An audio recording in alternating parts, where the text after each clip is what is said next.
Olá, queridos, graça e paz.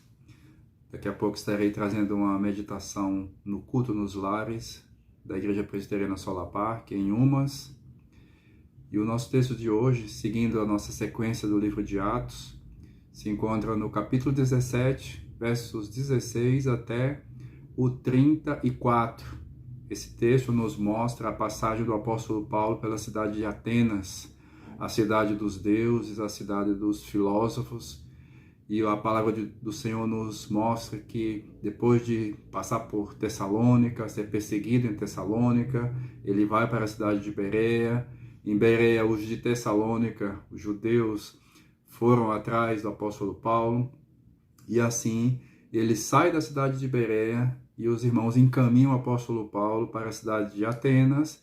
O apóstolo pede para que fosse enviado após ele Silas e Timóteo. Mas enquanto ele aguardava na cidade de Atenas, a palavra do Senhor nos mostra que ocorreram algumas coisas. A primeira delas é que o apóstolo Paulo viu a cidade, ou seja, era a cidade mais importante, naquele contexto dos gregos, a cidade dos intelectuais, a cidade dos filósofos, dos pensadores, e a cidade também, obviamente, dos deuses. Ali naquele lugar haviam vários cultos a muitas divindades dos judeus, incluindo a um Deus um pouco estranho, que nem nome tinha.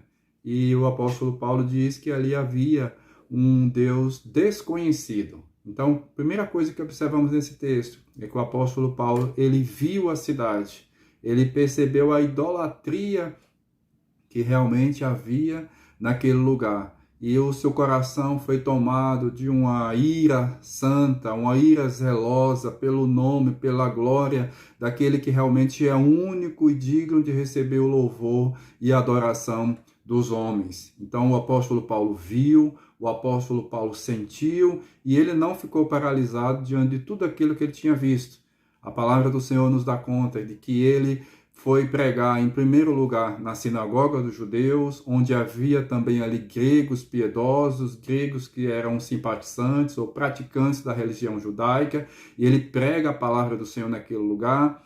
O texto também nos fala que o apóstolo Paulo pregava nas praças, nos ambientes públicos, e também, por fim, os filósofos estoicos e epicureus levaram o apóstolo Paulo para um lugar chamado tribunal da cidade de Atenas, onde os juristas ali daquele lugar estavam analisando e julgando a moral da cidade, a religiosidade das cidades e justamente os novos ensinos. E o que o apóstolo Paulo prega naquele lugar?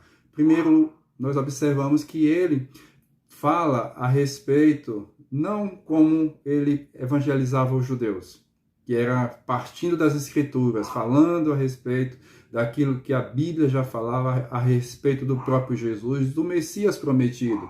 O texto ali vai nos falar que Paulo parte de um ponto comum a eles, que era a própria religiosidade.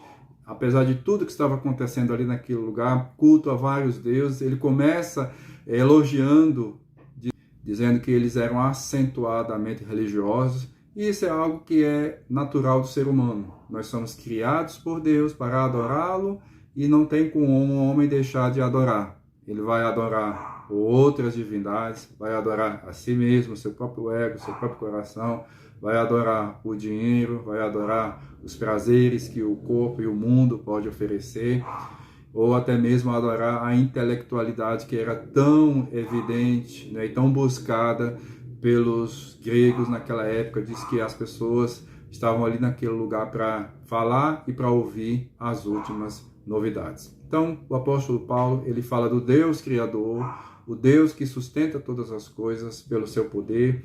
Ele fala a respeito de que Deus também criou o ser humano, é Ele que dá a respiração e tudo mais, é Ele que faz a gente viver e existir. E no final, o apóstolo Paulo traz aquele famoso apelo.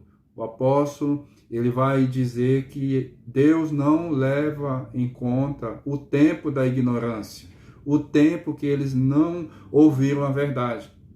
Deus até abençoou grandemente todos os povos, como tem abençoado até hoje. Mas a partir do momento que as pessoas têm o conhecimento do verdadeiro evangelho de Jesus, eles são convidados a se arrepender dos seus pecados, tudo aquilo que realmente está contaminado dentro do seu próprio coração, das suas atitudes que desagradam a Deus, né, das divindades e dos deuses em que eles colocam a sua confiança, e é chamado assim ao arrependimento. E assim o apóstolo Paulo, no verso 30, convida as pessoas a se arrependerem, porque um dia Jesus vai voltar, não apenas como Salvador, mas como juiz de toda a terra, juiz de todas as pessoas. Todos haveremos de nos apresentar diante de Deus. Não só os que estiverem vivos, mas inclusive os que estão mortos ressuscitarão e prestarão contas diante do Senhor. E a reação é sempre a mesma, até hoje. Alguns receberam a palavra, creram no Senhor Jesus Cristo como o único e suficiente Salvador. Alguns ficaram na dúvida, adiaram. O texto fala que eles agora queriam ouvir novamente o apóstolo Paulo, estavam ainda em dúvida em seus corações, e houve algum grupo que escarneceu, né, que não levou em conta aquilo que o apóstolo Paulo falava. Que assim, ao ouvir essa palavra, o seu coração de fato possa estar em Cristo Jesus. O Senhor Jesus mandou que os seus discípulos fossem pregar a toda a criatura esse evangelho glorioso de Jesus, e nesse aspecto somente Jesus é aquele que pode salvar a sua vida. Que Deus assim o abençoe, a abençoe em nome de Jesus.